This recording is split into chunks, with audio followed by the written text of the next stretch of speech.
So that's all the headlines for today. We're on to the bigger news now, starting with chocolate news.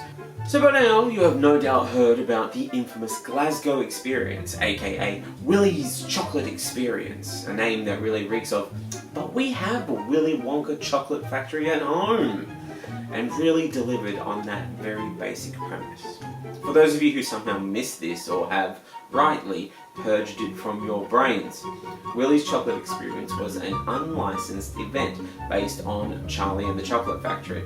It was held in Glasgow, and the organisers advertised it as an immersive and interactive family experience.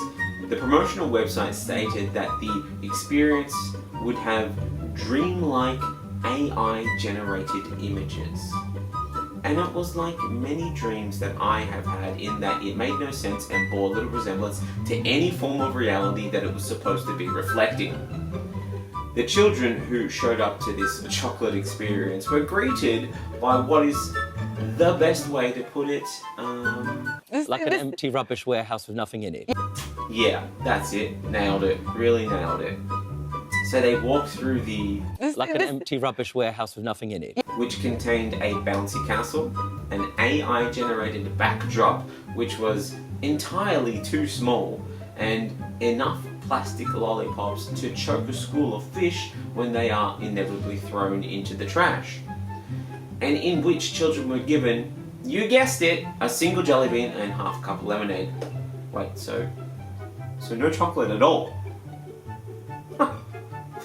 Fair enough.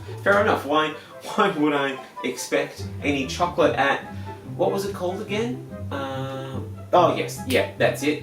Willy's legally distinct but close enough to fool you chocolate experience. I don't know what they were expecting. When I looked at the information on the website, I saw what they promised. It says here, cat-gaching live performances, Karchi tunes, XRD lollipops, and a paradise of sweet teats. I mean, it says it all, doesn't it? You really should have known right from then and there. It sounds like thumb for the whole family.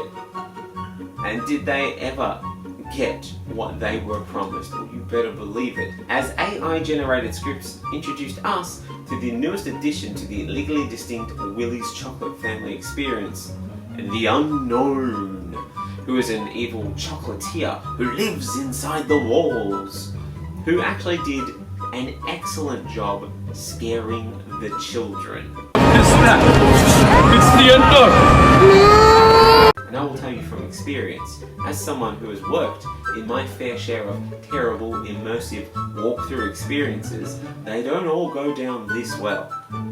Some of us get kicked in the chest by an adorable 12-year-old who will then dutifully report they kicked you in the chest to the person at the front of house because they are worried that they're going to get in trouble. But while my ghost houses also didn't contain chocolate, nobody was given any jelly beans for getting scared. So, if anything, these kids were better off. Now, Willy's Chocolate Experience was so terrible that ticket holders called the police to the scene, harnessing the power of white people complaining, but this time for good. The public demanded refunds, and the event was compared to the infamous Fyre Festival, which advertised as a once-in-a-lifetime musical experience, and delivered a multiple times in a lifetime being ripped off by greedy capitalists experience. I will say this in defense of the Fyre Festival, and that's a statement you'll never hear again. It did actually deliver on that exact promise. It was a once-in-a-lifetime musical experience. There has never been a musical experience like it before or since. Not even the infamous 2022 Splendor in the Mud Festival or Woodstock 99. And this chocolate experience is also a once-in-a-lifetime chocolate experience, and a one of a million multiple times in a lifetime being ripped off by greedy capitalists experience. It can be both things at the same time, okay? And look, without giving this shyster any credit that he doesn't deserve, maybe, just maybe, all the children who experience this firsthand should take this as a learning moment, or the parents can treat it as a teaching moment. They can learn about the dangers of capitalism and to stand together to destroy the remnants of exploitative capitalism. Stand tall and throw off the yoke of exploitation. Unlikely that that's what he actually intended, sure, but this is something that they can say they actually walked away with. But what everyone is missing is this really is a true representation of the Willy Wonka experience, but not from Charlie's perspective where everything went well. No. This is from the other children's perspective. Think about it. A bunch of children were sent into a warehouse where they were promised a lifetime of chocolate and instead encountered a bunch of workers that they couldn't comprehend doing things that made sense only to those workers.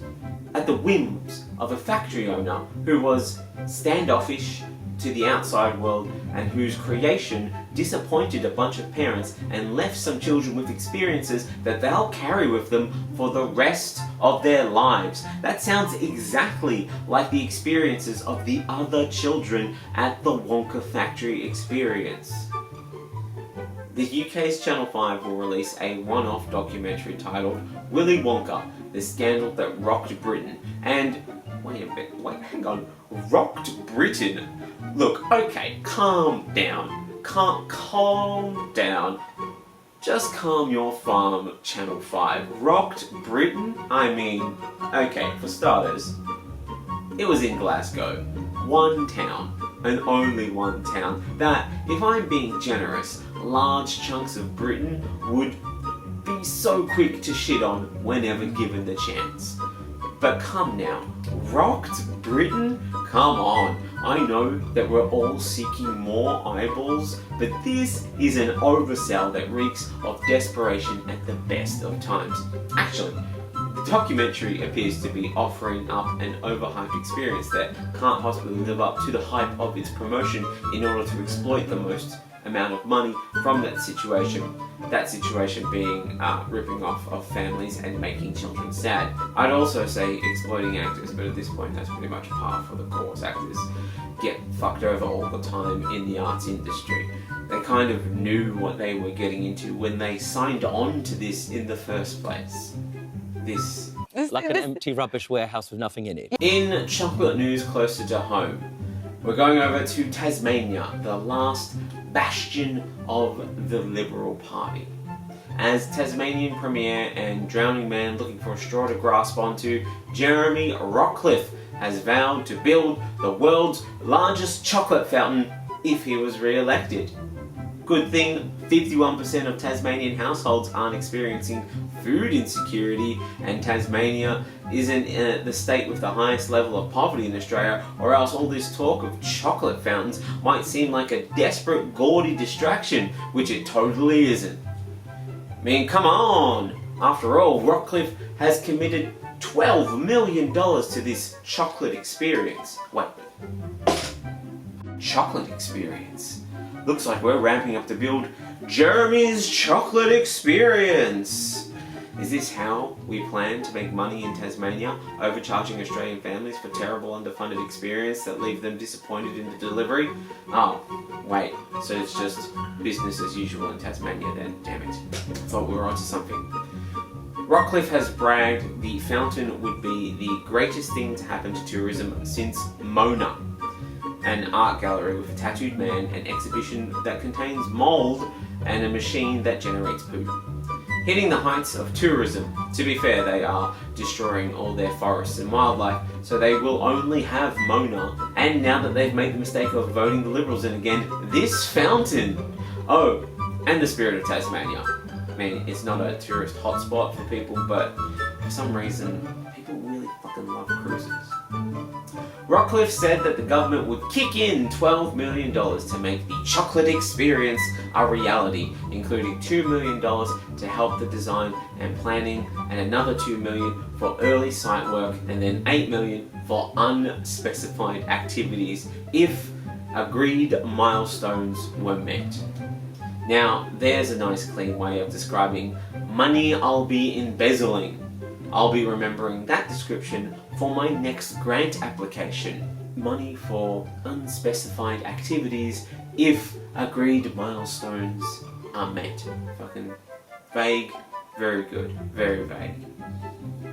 There was also a secret $2 million earmarked for rounding up Oompa Loompas to work for free, and another $2 million for figuring out devious ways to punish children for the crime of being children, albeit very annoying children.